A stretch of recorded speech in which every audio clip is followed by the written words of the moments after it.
Repítalo por las dudas, por favor. Va. Efecto del 56, dice, aplicación. El acuerdo produce los efectos respecto a todos los acreedores, pirografarios cuyos créditos, dice, se hayan originado por causa o título anterior a la presentación. Eso es lo que regula según Mafia. Después, regula la relación o el límite de la negociación que va a tener ese deudor con los acreedores. Después, regula los efectos que tiene sobre los acreedores de responsabilidad ilimitada. Regula sobre la verificación tardía, es decir, por créditos, cuyos títulos sean anteriores a la presentación en las dos versiones, mientras dure el proceso y concluido el proceso. Finalmente habla de la prescripción concursal, y la última es las relaciones de los acreedores del deudor entre sí. Entonces, vamos a ir desglosando cada uno de los 6. Ven que son figuras distintas, que habla de prescripción, que habla de verificación tardía, por eso es lo que yo les decía de Mafia, que critica en una sola norma vayan temas de tan variopinto, de tan variada cuestión jurídica. Entonces, cuando dice que va a alcanzar a los acreedores quirografarios, en realidad después en el primero y en el segundo inciso, habla de los acreedores quirografarios. El acreedor quirografario tiene origen de 3 maneras, o porque nace como quirografario, o porque tenía un privilegio y lo renunció, y entonces votó como quirografario, o porque intentó verificar con un privilegio que no le verificaron y quedó como privilegiado, como quirografario. Entonces se refiere al acreedor quirografario de cualquier forma que sea. Pero también va a alcanzar a aquellos acreedores con privilegio general que le hubieran dado el ok, es decir, si les hubiera hecho una propuesta a los acreedores con privilegio general y ellos hubieran dado las conformidades, las mayorías del artículo 45, entonces también va a alcanzar no solamente a los quirografarios, sino a aquellos privilegiados generales que hubieran formado parte y aquellos que no formaron parte, les alcanza a todos. Es decir, los que son tardíos, los que estén con incidente de revisión, también los va a alcanzar en esto. Y finalmente nos quedan los acreedores con privilegio especial, que esos, que son los del 57, en realidad, como dice, que tiene que ser unánime, porque tienen que estar todos, los verificados, los tardíos y los incidentistas, tienen que estar todas las conformidades, es muy difícil que lo logre. Entonces directamente no hace una propuesta especial. Pero sí la hace, generalmente, sí será para el caso de los que tienen privilegio general. Entonces, a todos los acreedores, hayan o no participado, y hayan o no dado la conformidad, los va a alcanzar. También lo que hace, el efecto que produce, es sobre el mismo deudor, porque lo constriñe a que tenga que negociar en los términos y dar cuenta y llevar a cabo todas las promesas, todas las pautas fijadas en la homologación, las va a tener que cumplir. Eso respecto de los acreedores. Lo que hace al límite de negociación que tiene él, esto tiene que ver, de alguna manera, reposa lo que era el viejo sistema de la par condicio creditorum. Es decir, él no puede otorgar más beneficios a uno que a otro de una misma categoría. Es decir, ¿se acuerdan que decíamos, la par conditio, ya no son todos iguales, la par conditio ha mutado? Entonces, en cada categoría yo hablo de igualdad de los iguales. Yo no puedo superar o mandar propuestas, mejorías a uno dentro de la misma categoría. Pueden ser diferenciadas con otra categoría, pero en esa categoría yo no puedo beneficiar a uno más que a otro. De eso se trata la par conditio. Y eso es lo que está diciendo. Esos son los restos que han quedado, de alguna manera, de la par conditio, que lo obliga a no otorgar un mayor beneficio de lo que esa categoría para ese acreedor tiene. Respecto de los efectos que produce sobre los socios con responsabilidad ilimitada, Lo cierto es que el acuerdo homologado sí alcanza a los socios con responsabilidad ilimitada. ¿Qué efecto? El efecto novatorio estoy hablando. Sí los alcanza, de manera que ellos se van a ver beneficiados, a menos, porque lo dice la norma, a menos que sea condición para suscribir el acuerdo que ellos sigan teniendo la misma responsabilidad. Pero si no, se van a ver beneficiados. Y fíjense ustedes qué paradójico. El socio con responsabilidad ilimitada se ve beneficiado con la novación, pero no le va a pasar lo mismo al fiador, o garante o codeudor. Ellos van a tener que responder por el todo. Es decir, no los beneficia la innovación. Si habían suscrito o habían garantizado, mejor dicho, ¿se acuerdan el ejemplo que di de 200? Ellos van a garantizar por 200. No se ven beneficiados por la innovación que quedó en 100. Lo cual ha levantado también el grito de la doctrina por la injusticia que eso representa. En cuanto a la verificación tardía, no voy a hacer hincapié en esto, porque ustedes lo vieron lo de verificación, como les decía, lo vieron en el trabajo práctico número 6 y lo vieron el lunes con la doctora Iriarte. Así que lo voy a soslayar para poder seguir avanzando en el tema. La otra cuestión que ve, que no es la verificación, es el tema de la prescripción, que recién me preguntaba Yasmín, que no sé quién era de ustedes, que me preguntaba. El tema de la prescripción.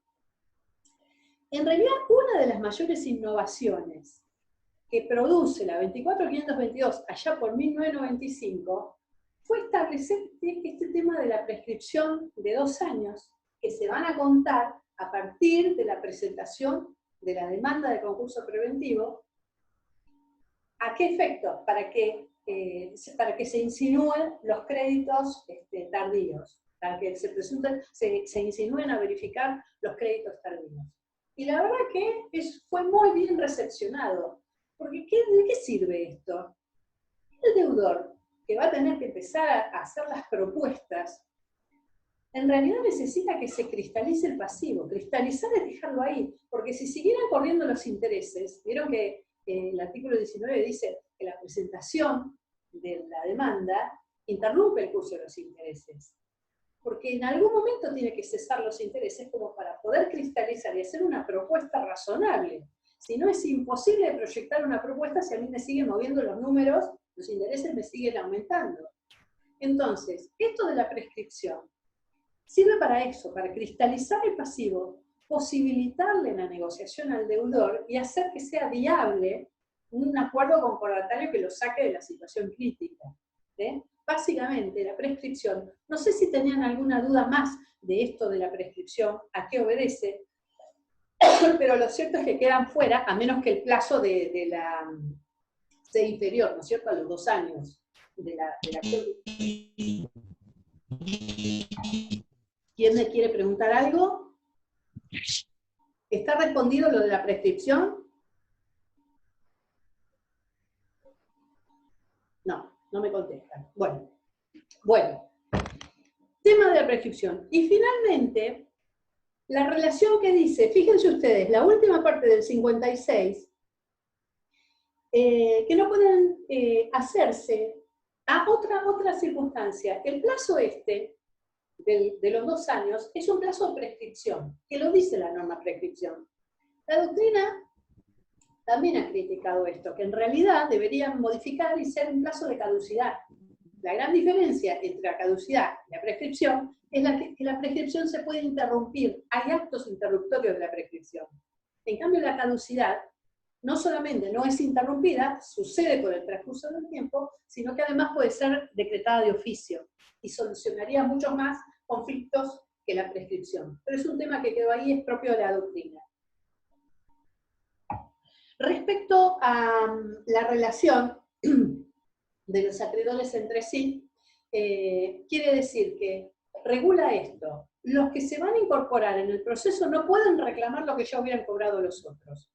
Nosotros tenemos verificación tempestiva, que entran todos al mismo tiempo, y las verificaciones tardías, o las de revisión, que van a entrar en distintos tiempos. A la hora que esos entren al proceso, no pueden reclamarle a los otros acreedores lo que ya hubieran percibido. Se van a tener que ajustar en los tiempos que se está corriendo en ese momento del acuerdo preventivo, del cumplimiento del acuerdo. ¿Se interpreta? Respecto de los acreedores privilegiados, ellos nunca, el artículo 57 hace referencia, los acreedores privilegiados no están porque necesitan unanimidad. Entonces, no están alcanzados, no los alcanza el 21 y no los alcanza, en este caso, no los alcanza el efecto del 21, y ellos pueden ir en cualquier momento. Entonces, por eso no están comprendidos dentro de este acuerdo.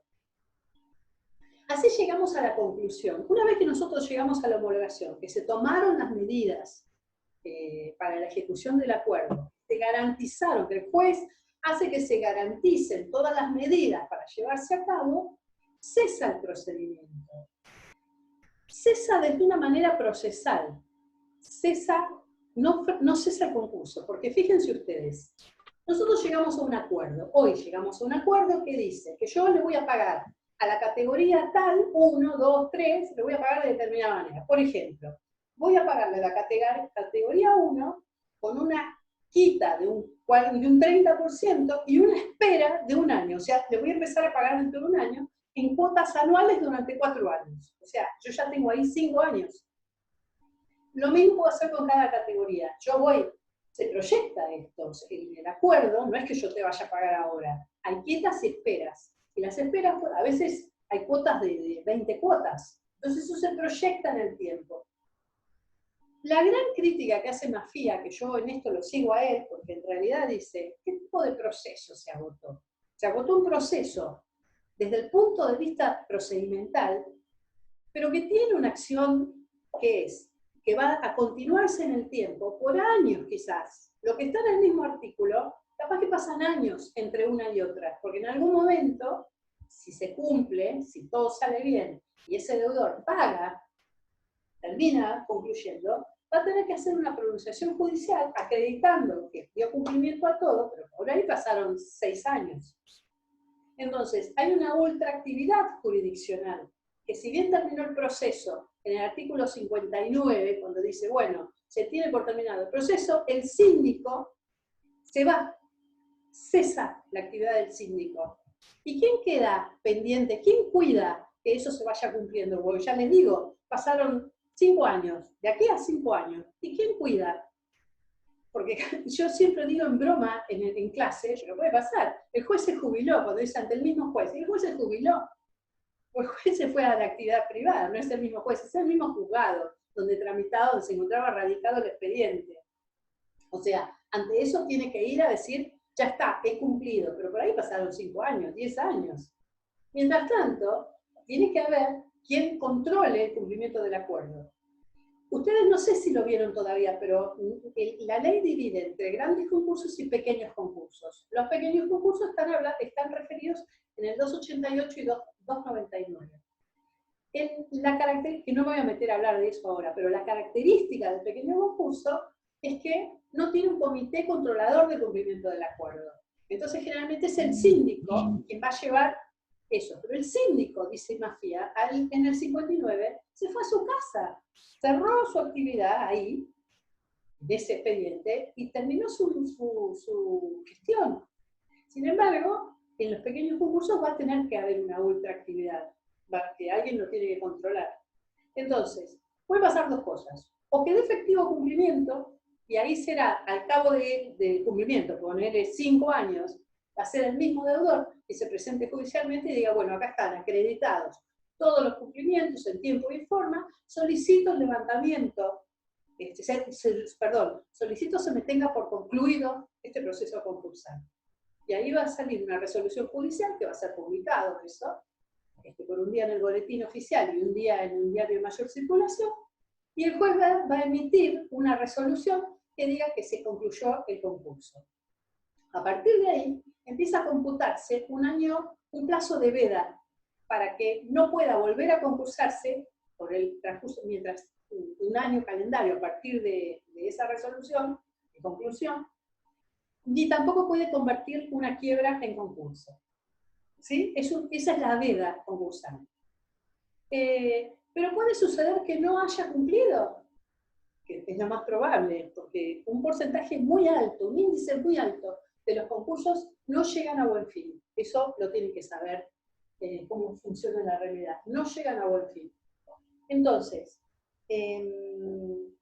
lo más probable es que en algún momento ese deudor manifieste, es una confesión en realidad judicial que dice que no se ha cumplido, por un lado. Y la otra es que lo denuncian. Alguien que tenía que cobrar, ¿qué puede ser? ¿Quién lo puede denunciar? Bueno, de acuerdo al artículo 54, fíjense que habla de honorarios. Si tienen la ley, fíjense que habla de honorarios. A cargo del deudor, dice, son exigibles a los 90 días. Presten atención a los plazos siempre. Cuando dice 90 días, se computan siempre, como dice el 273.1, o 273.5 creo que es, o 3, se computan de 5 días hábiles, procesales, ¿no? Los días se computan así, hábiles judiciales, perdón. En este caso está hablando de 90 días. Se van a computar como días hábiles en la cuenta.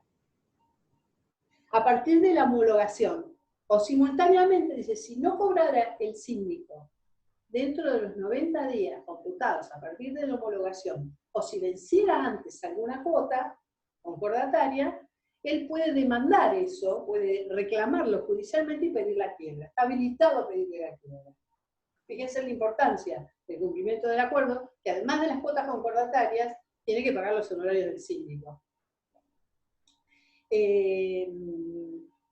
Luego, ¿quién más puede denunciarlo? Y puede denunciar alguien o un acreedor, que se lo hace saber al juez, o se lo hace saber al comité de control. Pero lo más probable es que si lo hace judicialmente, el juez le corra traslado al síndico y pregunta a Mafia, ¿a qué síndico? Si el síndico ya no estaba más desde el 59. Dice, ¿a qué síndico? Si ya se fue a su casa. Si se controló, si se incumplió, perdón, en ese caso, dice, le correrá al comité de control y eventualmente al síndico. Y si realmente no cumplió, va a derivar en quiebra, en una quiebra indirecta. En una quiebra indirecta, porque es un incumplimiento. Y acá ya nos vamos a lo que es el artículo 63. Dice, cuando el deudor no haya cumplido total o parcialmente, incluso en cuanto a las garantías, el juez va a declarar la quiebra a instancia del acreedor interesado o de los controladores del acuerdo. Y se corren las vistas. Por supuesto que si el que hace la confesión de no te puedo pagar más es el mismo deudor, va y dice, no voy a poder afrontar las cuotas a las que me comprometí.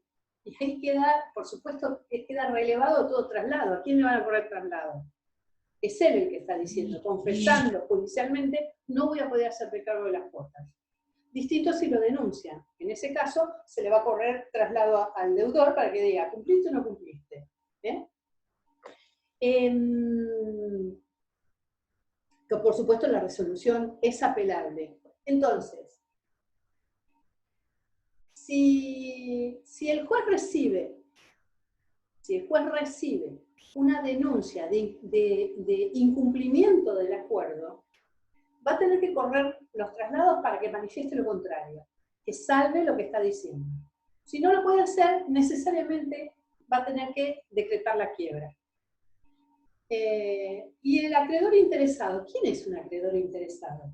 ¿Quién diría ustedes? Y son los quirographarios comprendidos en el acuerdo, aquellos que los privilegiados renunciantes, los privilegiados con acuerdo especial, el síndico del pequeño concurso, el comité de controlador, o finalmente el deudor por confesión. O sea, esos son los interesados. Bueno, el interesado, ahí el deudor no sería interesado. Pero esos son los acreedores, los primeros son los acreedores interesados. Es el mismo juez del concurso.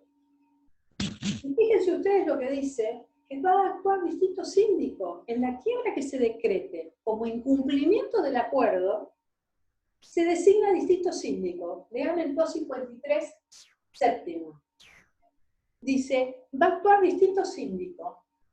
Se abre un periodo informativo, en realidad no dice nada, pero se aplica el 88 en las partes de supuestos especiales, y puede ser apelable la resolución, pero como efecto relativamente suspensivo en cuanto a la liquidación, porque opera la liquidación entre el 177 y el 199, que son la liquidación de bienes que son de administración dispendiosa, los que se pueden descomponer.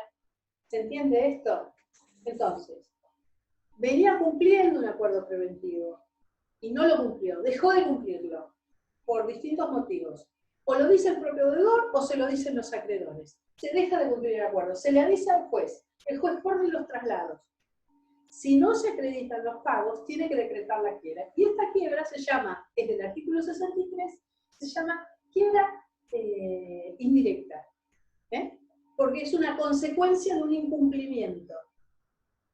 Del incumplimiento del acuerdo, obviamente. Además, existe lo que se llama, que recién lo preguntaron, quiebra pendiente de cumplimiento del acuerdo. Esto parece, la verdad que no tiene la mejor redacción el artículo, pero es más o menos lo que yo estuve explicando antes cuando hablaba de la reorganización societaria. Este sujeto concursado tiene que tener una actividad que sea sustentable para estar teniendo el giro comercial ordinario y natural de su negocio para ir avanzando, mientras cumple con las cuotas concordatarias. Entonces va adquiriendo nuevos pasivos y va a tener acreedores nuevos que no van a ser anteriores a la presentación del concurso, sino que a partir de que está cumpliendo el acuerdo, por eso se llama quiebra, fíjense el título, quiebra pendiente del cumplimiento del acuerdo. Él está cumpliendo el acuerdo, pero ha contraído nuevos pasivos y otra vez se manifiesta impotente para saldarlo. Entonces, cualquier acreedor de esos le puede pedir la quiebra. No podría entrar al concurso porque no hay manera, no es un acreedor concursal, es un post-concursal.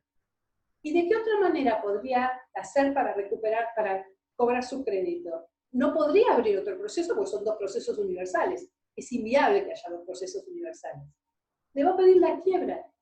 Le tiene que pedir la quiebra. Por eso se llama quiebra pendiente de cumplimiento del acuerdo. ¿Sí? Es una quiebra directa. La otra es indirecta porque es una consecuencia de un incumplimiento. Pero esta es directa, porque no tiene que ver con esos acreedores, son acreedores nuevos. Por eso se trata de quiebra directa. En realidad, dice la ley, actúa el mismo juez. No correspondería, porque este es un proceso nuevo, pero que en realidad lo dice el 64 expresamente. Pero no correspondería al mismo juez, pero actúa el mismo juez. Sin embargo, dice, actúa el mismo síndico, que el 253.7 lo descarga. ¿No? El 253.7 lo descarta, pero el 64 lo señala expresamente. Mismo juez, mismo síndico. Fíjense ustedes qué paradójico.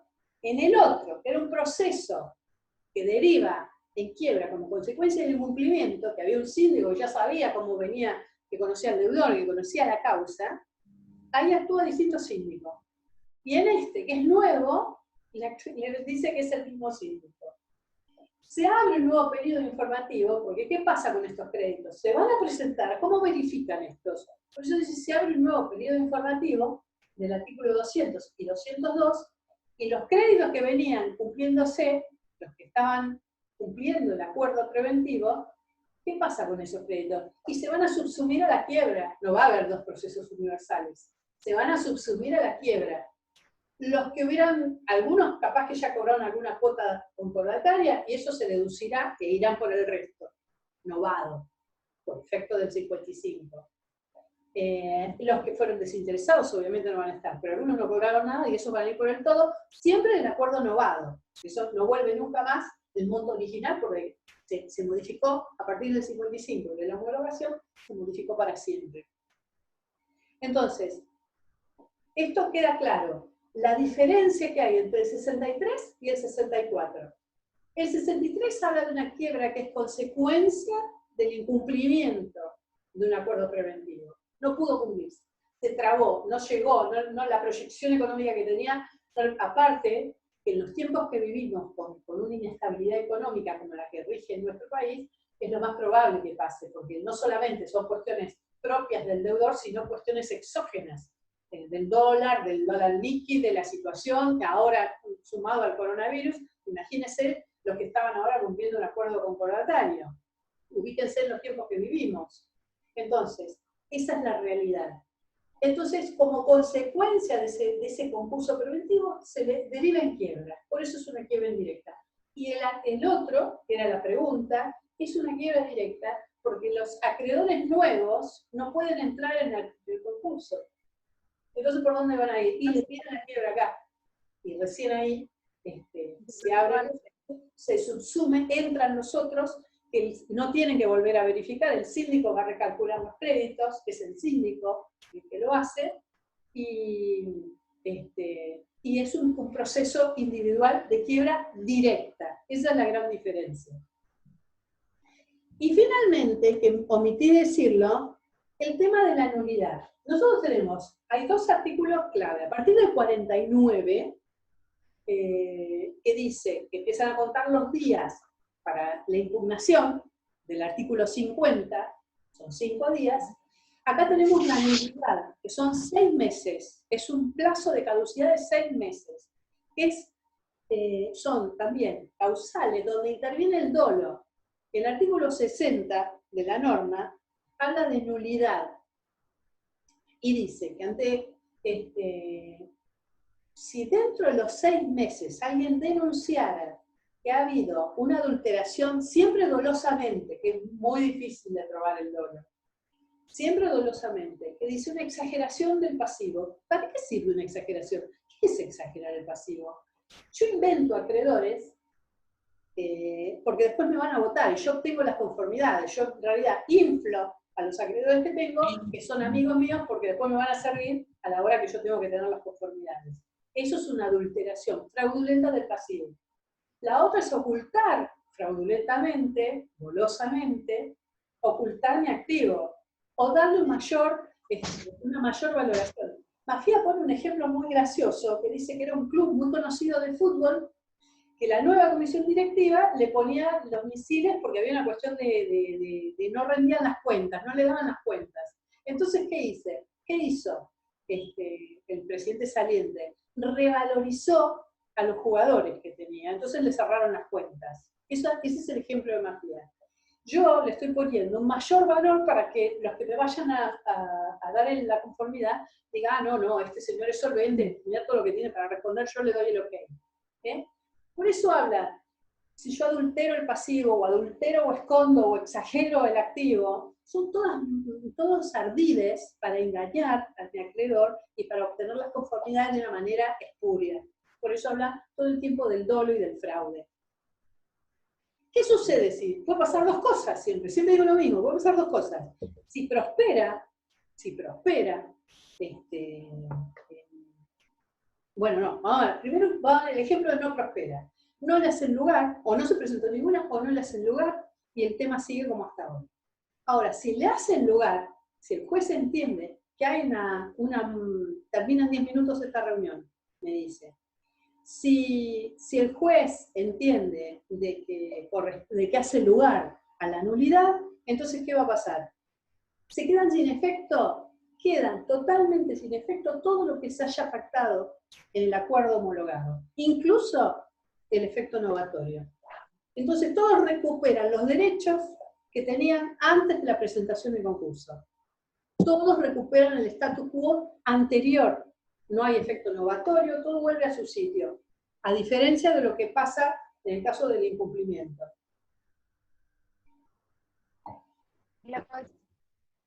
¿Qué? No escuché. ¿Alguien quiere preguntar? Porque ya se me va a cortar. ¿Hay alguna pregunta por chat? Dice, ¿por qué la quiebra por falta de pagos de honorarios es una quiebra directa? No, en realidad no sería una cuenta en realidad no es una cuenta, no es una quiebra directa, está en el 63, encuadra en el 63, no quiebra pendiente de cumplimiento. Eso es una deuda anterior, viene del 63, es quiebra por incumplimiento, no es directa. ¿Se entendió?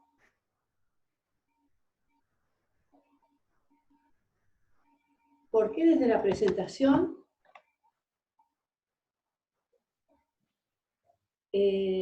No entendí, me dice.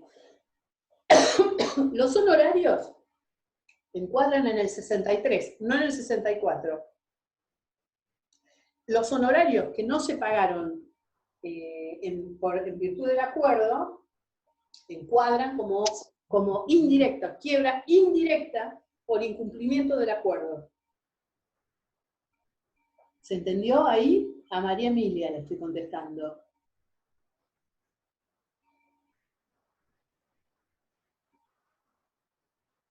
A ver.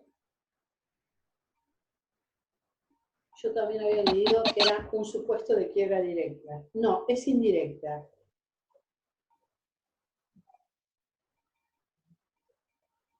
En realidad está dentro de los supuestos del 63.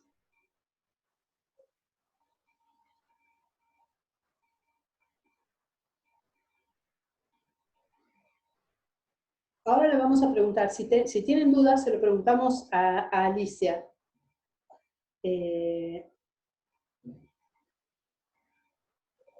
Ahora se lo preguntamos a Alicia, exacto. Bien, ¿qué otra pregunta?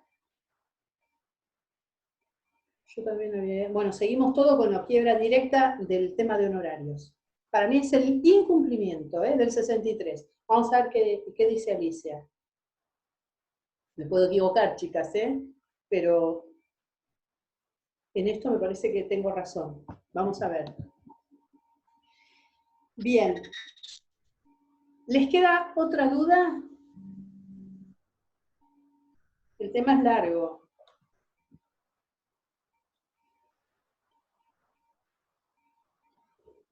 ¿Les queda alguna otra duda?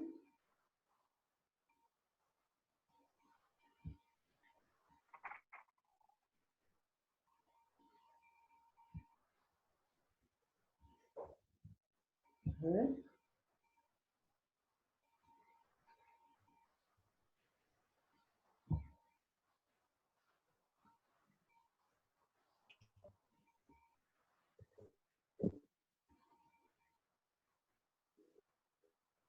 ¿Qué pasa si prospera el periodo de nulidad?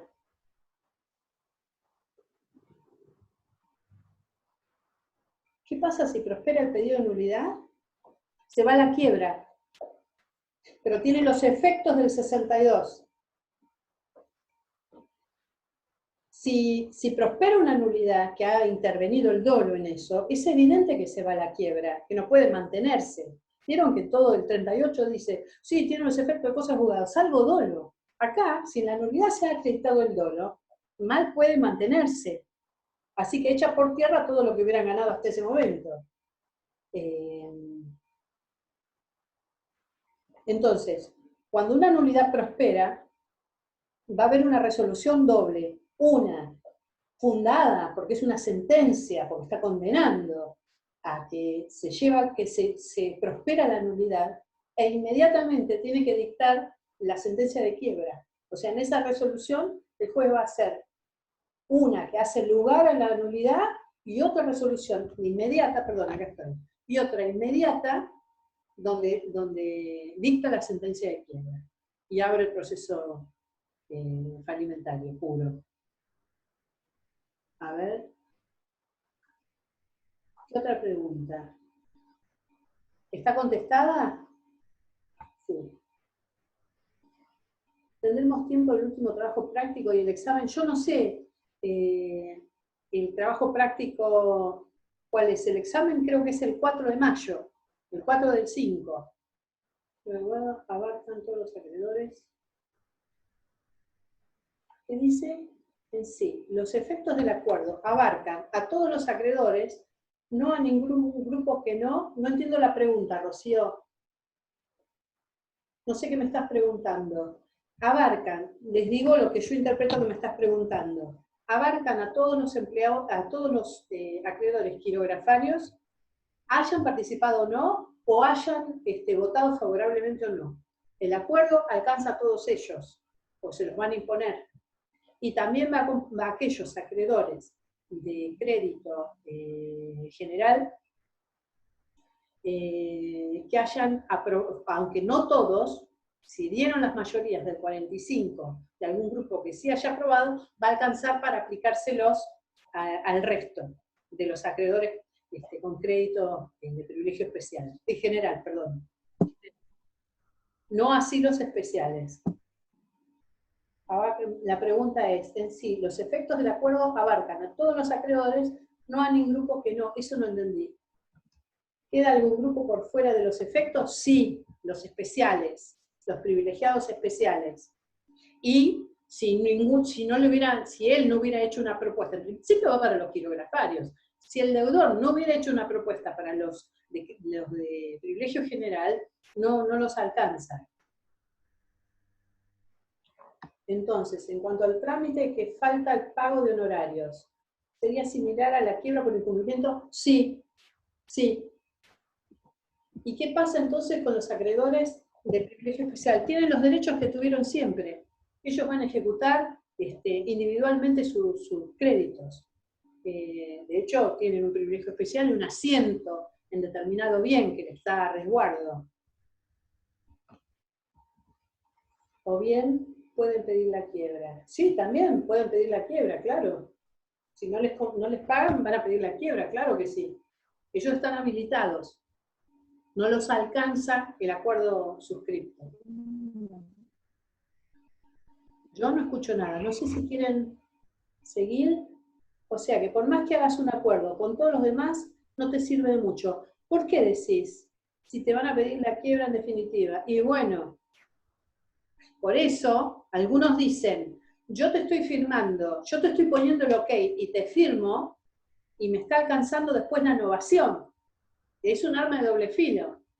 Después me va a alcanzar la novación. Si después se va la quiebra, me van a alcanzar los efectos de la novación, porque en la quiebra, que es consecuencia de esto, yo no voy a tener chance, me va a quedar el crédito novado. ¿Se entendió?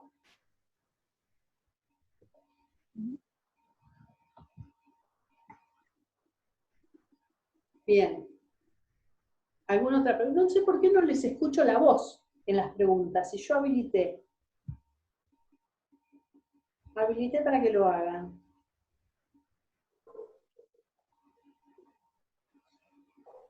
Soy un poco inexperta con esto. No, profe, no nos habilitaste. Cada uno también se puede habilitar igual para hablar. Ah, mira. Ah, pero estás vos.